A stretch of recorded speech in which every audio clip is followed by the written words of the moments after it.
எல்லோரும் என்னுடைய இல்லத்திற்கு வருகிற போது நான் சொன்னேன், நான் கோயிலுக்கு போயிட்டு இப்பதான் வந்திருக்கிறேன். இல்ல என்ன சொல்ல போறீங்க? நாங்க ஒன்னும் சொல்ல போறது இல்லைன்னு. இப்போது ஒன்னும் சொல்ல போறது இல்லை. அது தெளிவா நீங்க புரிஞ்சுக்கணும். என்னை யாரும் சிக்க வைக்க முடியாது. முதலில் புரிந்து கொள்ளுங்கள். நான் அந்த கூட்டத்திலே கலந்து கொள்ளவில்லை. பத்திரிகையாளர் பரபரப்பாக இருக்கிறார். நான் புறக்கணிக்கவில்லை. ஒரு படம் இல்லை என்ற காரணத்தின் அடிப்படையிலே இந்த கூட்டத்திலே நான் கலந்து கொள்ளவில்லை என்பதை நான் இந்த நேரத்திலே தெரிவித்துக் கொள்கிறேன். ஏன் என்னை வாழ வைத்தவர்கள், நான் இந்த இடத்திலே நிற்கிறேன் என்று சொன்னால் அதற்கு வித்திட்டவர்கள், நேர்மையான பாதையில் தன்னலம் கருதாது பாடுபடக்கூடியவன், மறந்துவிடக்கூடாது. எத்தனையோ வாய்ப்புகள் வருகிற போது அந்த வாய்ப்பை பற்றி நான் கவலைப்படவில்லை. இயக்கம் ஒன்றாக இருக்க வேண்டும் நினைத்தவன் நான், மறந்துவிடக் கூடாது. நின்று கொண்டிருப்பதற்கு காரணமே உங்கள் திருக்கரங்கள் தான்.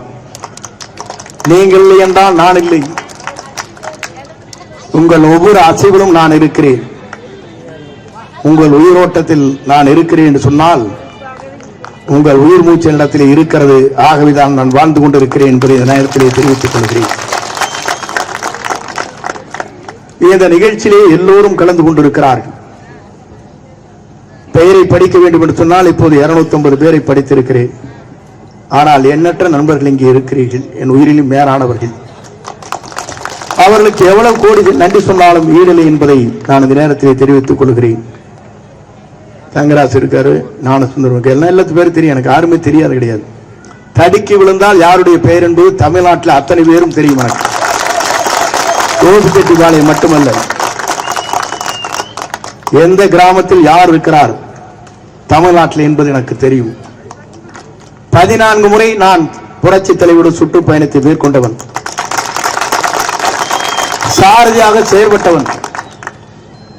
புரட்சி தலைவர் அவர்கள் 1972 இந்த இயக்கத்தை துவங்கினார். பல்வேறு சோதனைகள்.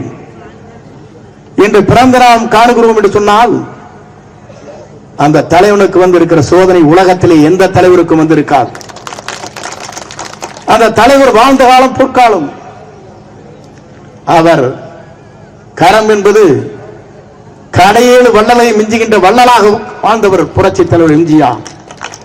அவருக்கு இன்றைக்கு பிறந்த நாள். நம்முடைய கழக பொதுச்சாளர் எதிர்க்கட்சி தலைவர் கட்டளை அடிப்படையிலே தான் இந்த கூட்டம் இங்கே நடைபெற்றுக் கொண்டிருக்கிறது. தேர்தல் வந்த காரணத்தின் அடிப்படையிலே தான் நாம் இந்த கூட்டத்தை பொறுத்தவரையிலும் தள்ளி வைக்கப்பட்டிருக்கிறது. ஆனால் போன மாதமே நடைபெறுகிற கூட்டம் ஈரோடு கிழக்கு தொகுதி சட்டமன்ற தொகுதி நடைபெற்ற காரணத்தின் அடிப்படையில் இன்று நம்முடைய தொகுதியில் இங்கே வந்திருக்கிற செய்தியாளர்கள், தொலைக்காட்சி நண்பர்கள் எல்லோரும் என்னுடைய இல்லத்திற்கு வருகிற போது நான் சொன்னேன், நான் கோயிலுக்கு போயிட்டு இப்பதான் வந்திருக்கிறேன்.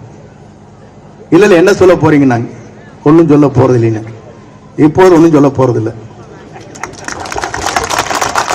அது தெளிவா நீங்க புரிஞ்சுக்கணும். என்னை யாரும் சிக்க வைக்க முடியாது. முதலில் புரிந்து கொள்ளுங்கள். நான் எத்தனை ஆண்டு காலம் அரசியலில் இருக்கிறேன் என்பது உங்களுக்கு தெரியும். எத்தனை தலைவர்களை சந்தித்து விட்டு இந்த களத்தில் நிற்கிறேன் என்பதும் இந்த மக்களா என்பது உங்களுக்கு தெரியும். வந்திருக்கிற நண்பர்களுக்கு ஏதாவது கிடைக்குமா என்று தேடிக்கொண்டிருக்கிறீர்கள். எதுவும் கிடைக்காது. கவலைப்பட தேவையில்லை. நான் செல்லுகின்ற பாதை புரட்சி தலைவர் எம்ஜிஆர், புரட்சி தலைவர் அம்மா வழி. அந்த வழி என்பது நமக்கு காட்டி இருக்கிற தெய்வங்களுடைய வழி. அந்த தெய்வங்கள் 2 பேரும் தான் நமக்கு வழிகாட்டிகள். அவர் இல்லை என்றால் நான் இந்த இடத்தில் இன்று பேசியிருக்க இயலாது. புரட்சி தலைவர் பிறந்த நாள் இன்றைக்கு நடைபெறுகிறது. 1972 இயக்கத்தை துவங்குகிற போது நான் சாதாரண தொண்டன். 75 எனக்கு பொதுக்குழு நடத்த வேண்டும் என்று உத்தரவு வழங்கினார். அதில் அரங்கநாயகம் தலைவர், மணிமாறன் செயலாளர், நான் அதற்கு பொருளாளர். அன்றைக்கு பல்வேறு இடர்பாடுகள். புரட்சி தலைவருக்கு சினிமா படம் கூட இங்கே எடுக்க முடியவில்லை. தமிழ்நாட்டில் தடுமாறி கொண்டிருக்கிற நேரத்தில் புரட்சி தலைவர் எங்களை அழைத்தார். மக்களிடத்திலிருந்து எவராலும் அவரை அசைத்து முடிவா என்ற வரலாற்றை படைத்த தலைவர். அந்த தலைவர் அழைத்த என்னிடத்தில் சொல்லுகிற போது, எங்கள் 3 பேரையும் அழைத்து பொதுக்குழுவை நடத்துங்கள் என்று சொன்னார். எங்களோடு 16 பேர்கள் அங்கே வந்தார்கள். பொதுக்குழுவை நாங்கள் சிறப்பான முறையில் நடத்தி காட்டினோம். எதற்காக இதை சொல்லுகிறேன் சொன்னால், இன்றைக்கு இருப்பதை போல அன்றைக்கு இல்லை. நாங்களாம் எதிர்க்கட்சி, சாதாரண ஆட்கள். இன்றைக்கு எந்த கூட்டத்தை வேண்டுமானாலும் நடத்த முடியும். இன்றைக்கு அப்படிப்பட்ட சூழ்நிலைகள் இல்லை. அந்த சூழ்நிலையை வெற்றிகரமாக நடத்தி காட்டினோம். புரட்சித் தலைவரும் சொன்னார், கூட்டத்தை சிறப்பான முறையில் நடத்தியிருக்கிறீர்கள். சத்யா ஸ்டுடியோ சென்று பார்த்த உடனே சொன்னார், நாங்கள் அத்தனை பேரும் நீங்கள் உத்தரவிட்டிருக்கிறீர்கள், பச்சையை குத்திக் கொண்டோம் என்று சொன்னோம். கட்டி தெளிவினார். எதற்காக நான் இதை சொல்கிறேன் சொன்னால், உங்களால் எனக்கு அடையாளம் காட்டப்பட்டவர், உங்களால் நான் வாழ்ந்து கொண்டிருக்கிறேன் என்று அவரிடத்திலே காலில் விழுந்து நாங்கள் எல்லோரும் சொன்னோம்.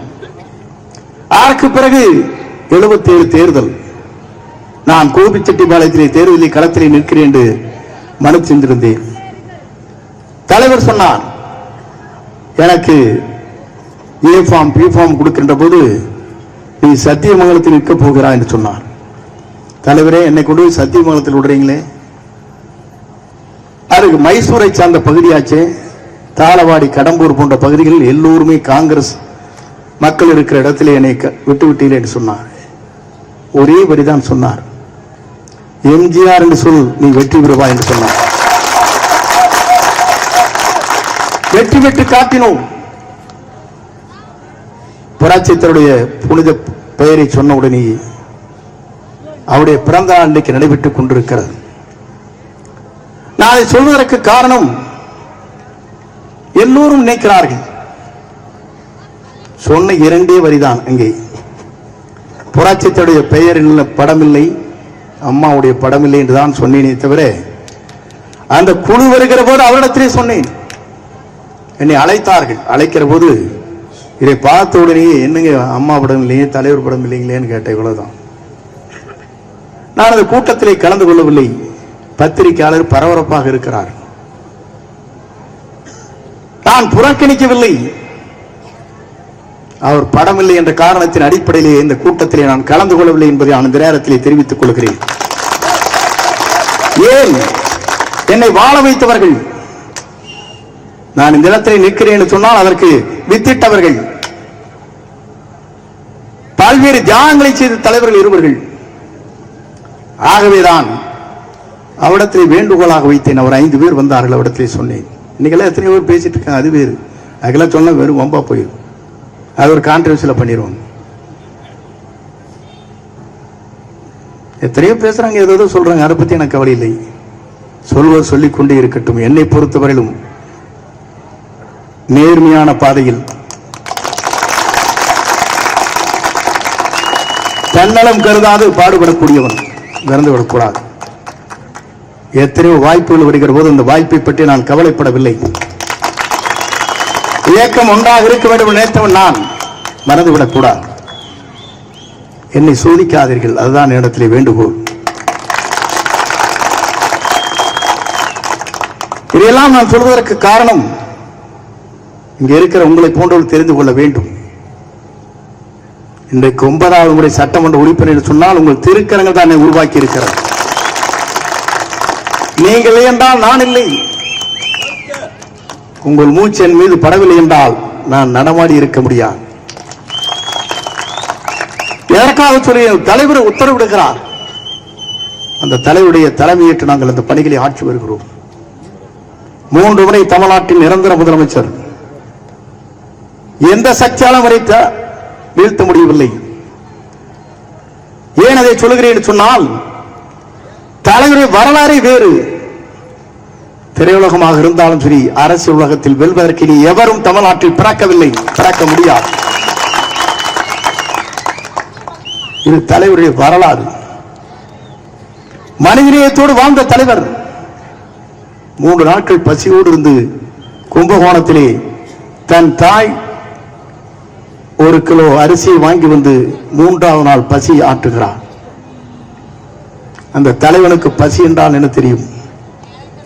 அதைத்தான் சக்கரவர்த்தி திருமகன் படத்திலே பேசுகிற போது, புகையும் நெருப்பில்லாமல் எரிவது பசித்து வாழும் மக்கள் வயிறது என்று சொன்னார். நான் எதற்காக சொல்லுவேன் சொன்னால், அந்த தலைவருடைய வரலாறு வேறு. தலைவர் வழியில் உங்களால் நான் வந்தவன், மறந்துவிடக்கூடாது.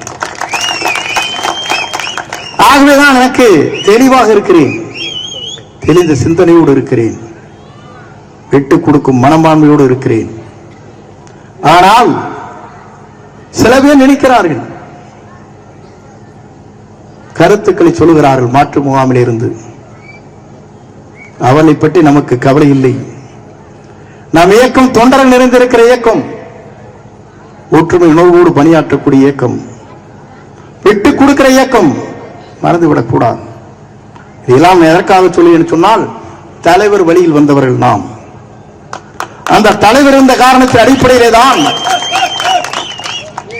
எல்லோரும் கேட்டார்கள். 1975 பொதுக்குழு முடிந்தவுடனே பத்திரிகையாளர் கேட்டு, எப்போது பார்த்தாலும் அண்ணாயிசம் என்று சொல்கிறீர்களே, அண்ணாயிசம் என்றால் என்ன கேட்டார். எடுத்து சொன்னார், தலைவர் 3 மணித்துளி 3 வார்த்தைகள் தான். ஒழுகாத வீடு, கிளியாத உடை, ஆறாவது சூர், இதுதான் தமிழ் மக்களுக்கு தெருவுதான் அண்ணாயிசம் என்று சொன்னார். தந்தார், வழங்கினார், வரலாறு படைத்தார். அந்த தலைவர் தான் எல்லோருக்கும் திட்டங்களை நிறைவேற்றினார். சத்ரு சரித்திரம் படைத்தார். இந்திய நாட்டின் வரலாற்றில், தமிழகத்தின் வரலாற்றில் அந்த தலைவருடைய புனித பயம் மறந்துவிடக் கூடாது. சத்ரு வருகிற போது நான் 3வது அமர்ந்து கொண்டிருக்கிறேன் உங்களால். அப்போது அவர் பேசினார், எத்தனை தாய்மார்கள் தன்னுடைய வேலைக்காட்டுக்கு சென்று விட்டு தன் குழந்தைகளிலே சாவியை கொடுத்து விட்டு அந்த குழந்தை சாப்பிட்டு இருக்குமா, சாப்பிடாதா, வீட்டை திறந்ததற்கு பிறகு வீட்டை பூட்டாமல் சென்று விடுமா, வாரத்திற்கு வந்து வைத்திருக்கிற சந்தை பணத்தை யாராவது களவாடி சென்று விட்டால் என்ன செய்வது என்று கண்ணீர் வடிக்கிற அந்த தாய்மாருடைய கண்ணீரை துடைத்து 80 லட்சம் குழந்தைக்கு சத்துணவு வழங்கிய சரித்திர நாயகன் புரட்சித் தலைவர் இந்தியா. எதற்காக இதை சொல்லுகிறேன் சொன்னால், அவருடைய மனிதநேயம் மக்களை கவர்ந்தது. இருக்கின்ற காலத்திலும் வாழ்ந்த காலத்திலும் வாழ்ந்து காட்டினார். திரையுலகத்திலே தான் ஈட்டிய பணத்தை ஏழைகளுக்காக அள்ளி வழங்கினார். இன்று வரையும் சத்துணவு புரட்சித்தோட இல்லத்திற்கு சென்றவர் சாப்பிடாமல் யாரும் வெளிவந்தது கிடையாது. ராமாபுர தோட்டத்தில் காலையில் உணவு வழங்கிக் கொண்டே இருப்பார்கள். அப்படிப்பட்ட மனிதநேயமிக்க தலைவரோடு நாங்கள் பழகியவர்கள், அவரோடு பயணங்களை மேற்கொண்டவர்கள். அப்படிப்பட்ட தலைவருடைய திட்டங்களால் மக்கள் இன்றைக்கு வாழ்ந்து கொண்டிருக்கிறார். இன்றைக்கு ஐடி என்று சொன்னார்களே, நான் காலையில் அன்றைக்கு பேரூரிலே மருத்துவம் இருக்கிற ஆலயத்தில் வழிபட்டு விட்டு என் உடம்பு சரியாக இருக்கிறதா என்று மார்க்ஸ் செக்அப் பண்றதுக்காக போன கோயம்புத்தூருக்கு, கோவை மெடிக்கல் சென்டர். எல்லாம் ஆல்ரைட், உனக்கு நல்லா இருக்குன்ட்டாங்க. இதே போதுமடா சாமின்ட்டார். 6 டாக்டர் பார்த்தாங்க.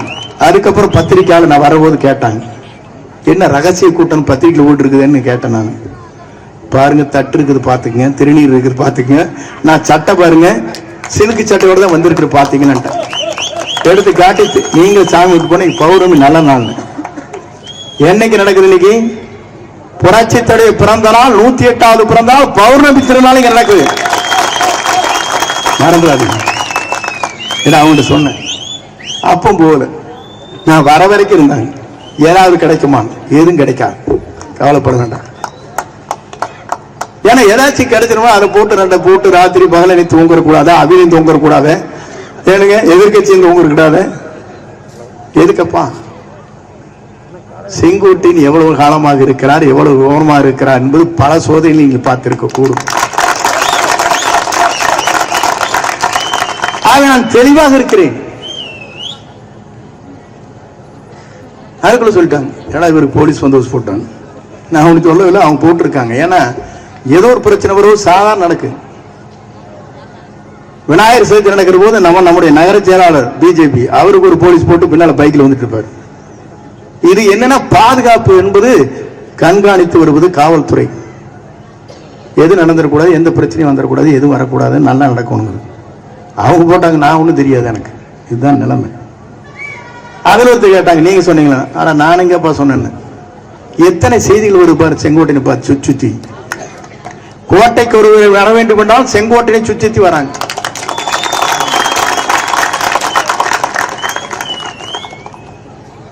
ஏப்பா நான் என்ன பண்றேன் சொல்லுங்க? மக்களோடு இணைந்து பணியாற்றக்கூடியவன். ஒரு நாளைக்கு குறைஞ்சது 50 பேர், 100 பேர், 200 பேர் கூட பார்க்குற நாட்கள் இருக்குது. சத்திக்கு தெரியும், கது காலைக்கு எதிர்க்கு பார்த்தா ஒரு நாளைக்கு உள்ளே நுழைஞ்சு வர முடியாது. கோபி யூனியன் ஆஃபீஸில் 500 பேர் கொண்டிருப்பான். இது சகஜமாக நடக்கிறது. அது என்னமோ பத்திரிக்கை கொடுக்க வந்தாங்க அவங்க. அந்தியூர் நாளை காலையில் கூட்டம், நாளை மாலை, அடுத்த நாள் பவானி சாகர். ஏன் இதை சொல்கிறேன் சொன்னால், இதெல்லாம் ஒரு செய்தியாக செல்ல வேண்டும் என்ற முறையிலே பல்வேறு நிலைகளில் இன்று நாம் பணியாற்றி வருகிறோம். செய்தியாளருக்கு தேவைதான் ஏதாவது செய்தி கிடைக்குமா, என்ன நடக்குதுன்னு கேட்கிற செய்தி அவருடைய கடமை. அந்த கடமையை தவறிவிடக் கூடாது என்பது தலைமையிடுகிற கட்டளை, அந்த தொலைக்காட்சியுடைய தலைமை. ஆகவே அதற்காக அவர் கஷ்டப்படுகிறார்கள். அவர் படுற கஷ்டம் பார்த்து நானே மனசு விட்டேன். என்னப்பா வெயிலிங்க போட்டிருக்கீங்க, போய் தண்ணியாக கொடுத்துருவாங்க பண்ண. எனக்கே கஷ்டமா இருந்தது. என்னுடைய சகோதரர்கள், என் உயிரில் மேலான நேசிக்கக்கூடியவர்கள். நீ 6 இடத்துல நான் வந்து வரைக்கும் பார்த்திருப்பீங்க. என்னுடைய 43 ஆண்டுகள் அரசியல் வரலாற்றில் வெளிவோ ஒரு வார்த்தை கூட நான் தவறான வார்த்தை பயன்படுத்தி இல்லை. இது எவ்வளவு கஷ்டம் பாருங்க. ஒரு நிமிஷத்துல வந்து மாறிடுவான், படான் டென்ஷன் ஆயிடுவான். ஒரு நாள் கூட வந்தாலும் சிரிச்சுட்டு அவன் திட்டினாலும் கண்டு ஒரு கும்பிட போட்டு என்னப்பா தப்பு பண்ணிட்டு சொல்லப்பாங்கிறது. இதுதான் என்னுடைய வாழ்க்கை வரலாறு, புரிந்து கொள்ள வேண்டும். ஆகவே அப்படிப்பட்ட நிலையிலே தான் நாம் இந்த பணிகளை ஆட்சி வருகிறோம். இன்றைக்கு தொழிற்கல்வி, நான் கோவை மெடிக்கல் சென்டர் இருக்கிற போது ஒரு டாக்டர் ரங்கநாதன் ஒருத்தங்க இருந்தார். நான் 70ஆவது ஆண்டு அமெரிக்கா போயிட்டேன். என் பையன் இன்ஜினியரா இருக்காரு, ஒருத்தர் வந்து சாஃப்ட்வேர் கம்பெனி இருக்காரு, ஒருத்தர் ஒரு டாக்டர்னாரு. நீங்க போறது எவ்வளவு பேர் இருந்தான்னு கேட்டேன். மொத்தமே நாங்க 35 பேர் தான் டாக்டர் போனோம். ஆனா இன்னைக்கு எத்தனை பேர் இருக்கான்னு கேட்டாங்க. சாஃப்ட்வேர் கம்பெனியில் மட்டும் கிட்டத்தட்ட தடுக்கி விழுந்தாலும் 20,000 பேர் தமிழ்நாட்டை சார்ந்தவர்கள் இருக்கிறார்கள் அமெரிக்காவில். அவர் சொன்னது நான் காலையில் அங்க போய் பேசிட்டு இருக்கிற போது. அப்படி என்றால் இதை உருவாக்கியவர் யார்? புரட்சி தலைவர் ஜப்பானுக்கு சென்றார், அரங்கநாயகம் கூட சென்றார். சென்று திரும்பி வந்தவுடனே கல்வி அமைச்சருக்கு உத்தரவை வழங்கினார். தமிழ்நாட்டில் பொறியியல் கல்லூரிகள் உருவாக்குவது எப்படி, தமிழ்நாட்டில் உடனடியாக நேரடியாகவே கல்லூரிக்கு செல்வது எப்படி என்று உத்தரவு வழங்கினார். பியூசிக்கு செல்ல வேண்டிய +2 முடித்தாலே கல்லூரி. தமிழ்நாட்டில் குறைந்த பொறியியல் கல்லூரிகள் செல்ஃப் பைனான்ஸ் ஆரம்பித்தார். கடைசியில் 493 பொறியியல் கல்லூரி இன்றைக்கு நடமாடிக்கொண்டிருக்கிறார். தமிழ்நாட்டில் ஆண்டுக்கு பொறியியல் கல்லூரியில் படிக்கின்றவர்கள் 3 லட்சம் பேர். அவர் சொன்னதை நான் மயந்து போயிட்டேன். அமெரிக்காவிலே 20 லட்சம் பேர் சாஃப்ட்வேர் இன்ஜினியர், அதுபோல வேற இன்ஜினியர்ஸ், மருத்துவர்கள் மற்றும் பல்வேறு துறையில் இருக்கின்றவர்கள் இருக்கிறார்கள். ஏறத்தாழ 50,000 பேர் இங்கு தமிழ்நாட்டை சார்ந்து மட்டும் அமெரிக்காவில் வாழ்ந்து கொண்டிருக்கிறார் சொன்னார். நான் எதற்காக சொல்லுவேன் சொன்னால், இதை உருவாக்கிய தலைவர் தான் மறைந்தும் மறையாமல் இன்றைக்கு புகழ்பாடிக் கொண்டிருக்கிற பிறந்த நாள் நிகழ்ச்சி நடைபெற்றுக் கொண்டிருக்கிற அவரால் அந்த தலைவருடைய புதிய பயணம் அன்றைக்கு ஏற்பட்டிருக்கிறது. இதை நான் சொல்வதற்கு காரணம் நீங்கள் தெரிந்து கொள்ள வேண்டும். அவர் இன்றைக்கு திரையுலகத்தில் இருக்கிற போதுதான் அம்மா அவர்கள் ஒரு பாடலை பாடுவார். அப்போது அவரும் சினிமாவில் நடித்தார், அவரும் இருக்கிறார். காலத்தை வென்றவன் நீ, காவியமானவன் நீ, வேதனை தீர்த்தவன் நீ, விழிகளில் நிறைந்தவன் நீ, வெற்றி திருமகன் நீ என்றார். வந்தார் வெற்றி என்ற இலக்கணத்தில் இருந்து மாறவில்லை தமிழ்நாடு. 13 ஆண்டு காலம் திராவிட முன்னேற்ற கழகம் தலை தூக்க முடியவில்லை, மறந்துவிடக் கூடாது. இதற்காக நான் சொல்கிறேன் சொன்னால், அந்த தலைவருடைய புனித பயணம் மக்களுக்கு ஆற்றுகிற நல்ல சிந்தனை, படிக்கின்ற இளைஞர்களை வாழ வைப்பது, நடுத்து இங்கே இருக்கிற ஏழை குடும்பத்தை நடுத்தர குடும்பமாக மாற்றி காட்டுவது, வரலாறு படைத்த தலைவர் அந்த தலைவர். ஆக தலைவருக்கு பின்னாலே உங்களால் சட்டமன்றத்திற்கு சென்றேன். அதற்கு பிறகு ஒரு சோதனை. 89 புரட்சி தலைவர் பட்ட பாடுகள் கொஞ்சம் நெஞ்சம் அல்ல. புரட்சி தலைவர் மறைகிறார். மறைந்ததற்கு பிறகு இந்த இயக்கத்தை யார் நடத்தி செல்ல போகிறார்கள் என்று தடுமாறிக் கொண்டிருக்கிற போது, தடுமாறுகிற கப்பலுக்கு மாலுமியாக இருந்த கப்பலை வழிநடத்தி சென்றவர் புரட்சி தலைவர் அம்மா என்பதை நீங்கள் மறந்துவிடக்கூடாது. ஏன் நாம் அம்மா என்று அழைக்கிறோம்? என் தாயை நான் அம்மா என்று அழைப்பேன். தாயுடைய சகோதரியாக இருந்தால், பெரியவளாக இருந்தால் பெரியம்மா என்று அழைப்பேன். சிறியவளாக இருந்தால் சித்தி என்று அழைப்பேன். அத்தை என்று அழைப்பேன் வேறொருவராக இருந்தால். ஆனால் உலகத்திலே வாழுகிற அத்தனை பேரும் அம்மா என்று அழைக்கக்கூடிய ஒரே தலைவி புரட்சி தலைவி அம்மா என்பதை நீங்கள் மறந்துவிடக்கூடாது. இதற்கு என்ன காரணம்? தாய்வெல்லம் படைத்தவர், ஏழைகளுக்காக வாழ்ந்தார். புரட்சி தலைவரை போல ஏழையின் கண்ணீரை துடைத்தார். பசியோடு யாரும் வாழ்ந்துவிடக் கூடாது என்பதற்காக 20 கிலோ அரிசி விலை இல்லாமல் முதலில் இந்தியாவிலே தமிழ்நாட்டிலே வழங்கிய பெருமைக்குரியவர் புரட்சி தலைவர் அம்மா. தாலிக்கு தங்கமில்லை என்று கடித்த கண்ணீர் விட்டார்கள். அந்த தாலிக்கு தங்கத்தை வழங்கிய தாயுள்ளம் படைத்தவர் புரட்சி தலைவர் அம்மா அவர்கள். படித்தவர்களுக்கு 25,000, பட்டதாரி என்றால் 50,000 இந்தியாவிலே முதல் முறையாக வழங்கி காட்டினார். அது மட்டுமல்ல, பெண்களை உயர்த்த வேண்டும் என்பதற்காக 39 லட்சம் பெண்களுக்காக சுய குழுவை கொண்டு வந்தார். தன்னிச்சையாக பெண்கள் நடமாட வேண்டும் என்ற முறையில். இங்கே இத்தனை தாய்மார்கள் இங்கே அமர்ந்து கொண்டிருக்கிறேன் சொன்னால் எனக்காக அல்ல, தெய்வம் புரட்சி தலைவர் எம்ஜிஆர், புரட்சி தலைவர் அம்மா இருக்கிறார் இன்னும் என்பதற்காக நீங்கள் அமர்ந்து கொண்டிருக்கிறீர்கள். அது எங்களுக்கு புரிய வேண்டும். ஏன்னு சொன்னால், அந்த தெய்வங்கள் தான் நம்மை காப்பாற்றிக் கொண்டிருக்கிறது, மறந்துவிடக் கூடாது. நான் சொல்வதற்கு காரணம், அம்மாவுடைய பல்வேறு படிகளை கண்கூடாக பார்த்தவன். அவர் விரலை காட்டி சொல்வதற்கு முன்னாலே என்ன நடக்க வேண்டும் என்பதை புரிந்து கொண்டவன், மறந்துவிடக் கூடாது. கேட்பாங்க, ஏன்டா கழட்டி விட்டாங்க, அதுக்கெல்லாம் காரணம் இருக்கு. அதெல்லாம் சொன்னோம்னா தப்பா போயிருக்கும். அதுக்கு என்ன பிரஷர் என்ன வந்துன்னு எனக்கு தெரியும், எனக்கு மற்றவங்களுக்கு தெரியாது. ஆனால் அதே தாய் சொன்னார். ஏன் இதை சொல்கிறேன் சொன்னால், பல்வேறு பணிகளை நாம் அவரோடு இருந்து ஆற்றினேன். முதல் முதலில் காங்கேயத்திற்கு நாங்கள் 91 அழைத்து வந்தோம் முதலமைச்சர் ஆனவுடன். அப்போது புரட்சி தலைவர் அம்மாவில் கூறிய வார்த்தை இன்றும் என்னுடைய நெஞ்சத்திலே, இதயத்திலே என்றைக்கும் இருந்து கொண்டிருக்கிறது. ஏன் 2 துறைகளை அவருக்கு பெரிய துறையை தந்தேன்? கட்சியின் குழு விருப்பு செயலாளராக நான் ஏன் தந்தேன் என்று சொல்லி, எதை கொடுத்தாலும் வெற்றிகரமாக முடிக்கக்கூடியவர் செங்கோட்டையன். நேரடியாக ஒரு சொல்லிட்டு போயிட்டார் ஒருத்தர், அது வேறு. அதற்கு பிறகு மீண்டும் சொன்னார், எனக்காகவும் இயக்கத்திற்காகவும் எவமே தன் தலையிலே விழுகிறது என்றாலும் சறுக்காமல் வலுக்காமல் இந்த இயக்கத்திற்காக தன்னை அர்ப்பணித்தவர். யாருக்கு கேசட் கொண்டு வருகிறீங்களா? ரெக்கார்டு கொண்டு வருகிறா? போடு, தெரிஞ்சுக்கிட்டு. ஏன்னா எல்லாம் தெரிஞ்சுக்கணும். உணர்ந்து இருக்கிறதுல கடைசி இருக்க டப்புன்னு விட்டியா?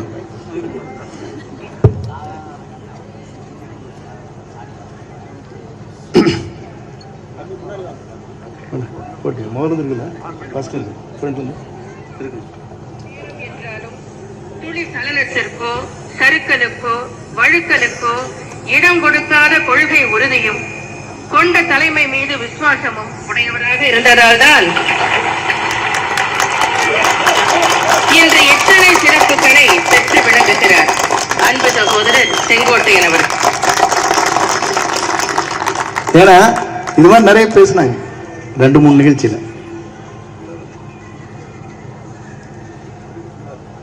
அவருடைய தொண்டன், இன்னைக்கு நான் தொண்டதான். தொண்டரோடு தொண்டராக இருந்த இயக்கத்தை உங்களோடு இணைந்து பணியாற்றக்கூடியவன். நான் என்னைக்குமே தலைவன் சொன்னதில்லை, தொண்டன் சொல்லிட்டு இருக்கிற. அப்போ புரிஞ்சுக்குவேன்னு நினைக்கிறேன். நீங்க ஏதோ ஒரு வழியில் கொண்டு போய் உள்ளன்னு பார்ப்பீங்க. ஒவ்வொரு வேலை கேர்ஃபுல்லா சொல்ல வேண்டியது இன்னைக்கு மட்டும். அப்புறம் எதை பேசுனா அடுத்த நாள் நம்ம கண்ணுக்கு போறதில்லை. ஆகவேதான் இதெல்லாம் சொன்னேன். இது மாதிரி அம்மா நிறைய பேசினாங்க, அதுல அதை கொஞ்சம் மட்டும் எடுத்துட்டாங்க. ஏன் இதை சொல்லுகிறேன் சொன்னால், அவர் கையசைவில் புரிந்து கொள்வோம். நான் 89 இருந்து 84 இருந்து அவர் 82 சத்துணவு உயர்மட்ட குழு தலைவர். அப்போதே அங்கே ஈரோட்டுக்கு அழைத்து வந்தோம். தலைவர் சொன்னார், சிறப்பான கூட்டிருக்கோம். நாங்க 5.5 மணி நேரம் ஊர்வலம், அதுக்கப்புறம் பொதுக்கூட்டம். அம்மா பேசினாங்க. சத்துணவு திட்டத்தை துவக்கி வச்சுட்டு குழந்தைகளோட சாப்பிட்டு வந்து 84 நாடாளுமன்ற உறுப்பினர். அப்படி திறமை டேலண்ட் புரிஞ்சுக்கொண்டீங்க. டெல்லியில் பேசுறாங்க. அவரு புரோனன்சியேஷன் பார்த்ததுக்கு அப்புறம் இந்திரா காந்தி அன்றைக்கு பாரத பிரதமர் தென் மாநிலத்திலிருந்து இந்த மாதிரி வார்த்தைகள் அழகாக ஆங்கிலத்திலே பேசக்கூடிய ஒரு பெண்மணி நீங்கள் தான் என்று கட்டிப்பிடித்தார். அவருக்கு டேலண்ட் நமக்கு எங்கப்பா இருக்குது? 6 மொழியில பேசுவாங்க. எந்த மாநில முதலமைச்சர் வந்தாலும் அவரோடு அந்த மொழியை பேசக்கூடிய ஆற்றல் மிக்க சக்தியாக, மக்கள் சக்தியாக விளங்கியவர் புரட்சித் தலைவி அம்மா. புரட்சித் தலைவி உயிரோட்டம். அது எம்ஜிஆருடைய உயிரோட்டம் தான் அம்மா. நான் இதெல்லாம் சொல்வதற்கு காரணம், நல்லாட்சி தமிழகத்திலே தந்தார்கள். நாம் 4 ஆண்டு காலம் நல்லாட்சி தந்தோம். ஆனா இன்றைக்கு திராவிட முன்னேற்ற கழகம் இன்றைக்கு ஆட்சியில் இருக்கிறது. பல்வேறு சோதனைகள் மக்களுக்கு வருகிறது. வீட்டு வரி உயர்வுகள், குடிநீர் வரி உயர்வுகள், பல்வேறு இடர்பாடுகள், பல்வேறு சோதனை நாம் சந்தித்துக் கொண்டிருக்கிறோம். இன்றைக்கு சொல்லுகிறார்கள், தலைவர் அம்மா இருக்கின்ற போதே 37 லட்சம் பேருக்கு முதியோர் உதவித்தொகை வழங்கிய வரலாறும் தமிழ்நாட்டிலே தான். இங்க இருக்க மக்கள் புரிந்து கொள்ள வேண்டும். நாம 1500 கொடுக்க நமக்கு ஓட்டு போட விட்டாங்க. 1000 கொடுக்க போட்டாங்க. இதுதான் நடந்து போச்சு. 6 சிலிண்டர் கொடுக்கறது சொன்னா போட்டுட்டாங்க நம்ம நம்பணும். இதெல்லாம் எதற்காக சொல்லி சொன்னால், நீங்கள் தெரிந்து கொள்ள வேண்டும். மீண்டும் தமிழ்நாட்டில் தொண்டர்களோடு தொண்டராக இருந்து நான் பணியாற்றுவேன். நல்லாட்சி புரட்சித் தலைவர் எம்ஜிஆர், புரட்சித் தலைவர் அம்மாவுடைய தலைமையிலே உருவாக்குவோம் என்று சொல்லி விரைவுகிறேன். நன்றி, வணக்கம்.